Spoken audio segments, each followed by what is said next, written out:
Important question आहे काय की the difference in tension show that the difference in tension at lower most point आणि higher most point जो असेल तुमचा, ठीक आहे, म्हणजे हा लोएस्ट पॉईंट आहे आणि हा हायेस्ट पॉईंट आहे, तर या दोन पॉईंट मधला जो टेन्शनचा डिफरन्स येतो तो 6 mg ला इक्वल येतो आपल्याला फाइंड करायचा, ठीक आहे, शो करायचा आहे की बाबा जो टेन्शनचा डिफरन्स आहे at highest point and lowest point तो किती आहे 6 mg आहे, ठीक आहे. दोन्ही पॉईंटला आपल्याला इक्वेशन लिहू शकतो. दोन्ही पॉईंटचे जर इक्वेशन लिहिले, फर्स्ट पॉईंट आता जर सपोज याला कन्सिडर करा हा ए पॉईंट आहे हा बी पॉईंट आहे, फर्स्ट पॉईंटला ए पॉईंटला जर कन्सिडर केलं ॲट ए असं लिहिलं तर चालेल का की टेन्शन आणि एम जी दोन्ही पण काय देत आहेत सेंट्रिपिटल फोर्स देत आहेत which is mv1² upon R, बरोबर आहे.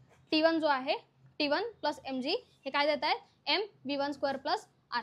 हेच जर आपण बी पॉईंटला लिहिलं तर बी पॉईंटला काय म्हणू शकतो ॲट पॉईंट बी पॉईंटला आपण काय म्हणू शकतो की टेन्शन मधून ज्यावेळी mg जाईल, ठीक आहे, टेन्शन मधून ज्यावेळी mg जाईल त्यावेळी जो उरणार आहे तो काय असणार तुझा सेंट्रिपिटल फोर्स असणार आहे which is mv2² by R.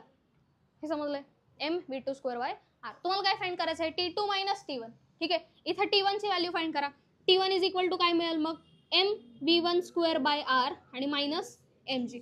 इथं T2 इज इक्वल टू काय मिळेल T2 can be written as mv2² by r plus mg येणार ना ते, ठीक आहे, प्लस mg. v1 आणि v2 च्या व्हॅल्यू माहिती आहे तुम्हाला, बरोबर. v1 म्हणजे काय velocity at upper most point, किती आहे रूट आर जी, ठीक आहे, रूट आर जी त्याचा स्क्वेअर होणार आहे ना इथं, ठीक आहे, म्हणजे काय लिहू शकता एम रूट आर जीचा स्क्वेअर होणार आहे इथे, बरोबर, म्हणजेच काय राहणार आहे आर जी राहणार आहे आणि upon r minus m g, बरोबर.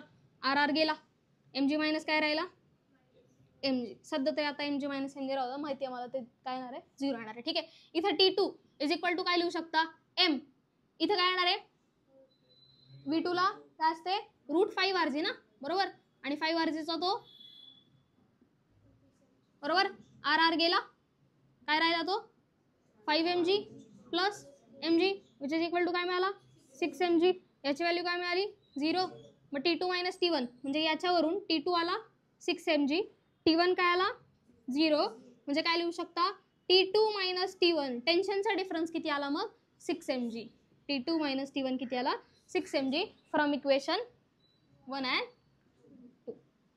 and 2 वरून काय म्हणू शकता T2 मधून जर T1 मायनस केला किती मिळणार आहे 6 mg मिळणार. जो टेन्शनचा डिफरन्स आपल्याला मिळतोय at highest point and lowest point तो किती आहे 6 mg. समजलंय, ठीक. गौरी बंद कर.